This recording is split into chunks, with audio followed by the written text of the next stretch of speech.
Magandang araw sa inyo mga kaibigan. Itong ating almusalita sa araw na ito, February 7. Ang ebanghelyo natin ay Mark 7:14-23. Sabi ng ebanghelyo, "So even you are dull. Do you not see that whatever comes from outside cannot make a person unclean, since it enters not the heart but the stomach, and it is finally passed out? Thus, Jesus declared that all foods are clean, and he went on, what comes out of a person is what defiles him."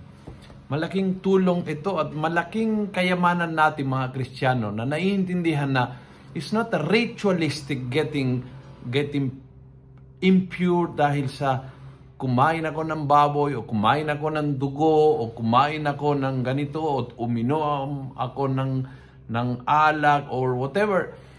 Hindi iyon ang mga pumapasok sa tiyan ang nakaka-impure sa atin.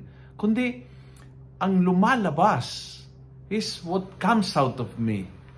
Doon lumalabas ang galit, lumalabas ang selos, ang inggit, ang pagnanasa. Yun ang nakakasira sa akin. Hindi yung pumapasok. So, it's not about ritualistic things. What touches me, ano ang suot ko, anong kinain ko. Hindi yung sa superficial makukuha ang kabanalang, ang kalinisan, ang kaganapan ng isang tao, kundi sa loob. Ano ang pinapump ng heart? Anong lumalabas sa bawat pintig ng ating puso?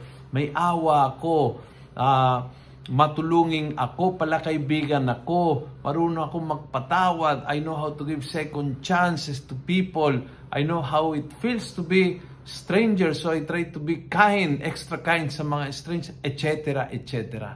Kung anong lumalabas sa atin, yun ang nakakasira sa atin. Kung anong pumapasok sa atin, pupunta sa stomach, and that's the end of the story. Kaya para sa ating mga Kristiyano, we can eat anything, we can drink anything, hindi po yun ang nakakasira sa atin. We can be with anyone, hindi po yun ang nakakasira sa atin. It's what comes out of the heart what we have to be careful with. Kung nagustuhan mo ang video ito, pass it on. Punuin natin ang good news ang social media. Gawin natin viral, araw-araw ang salita ng Diyos. And God bless.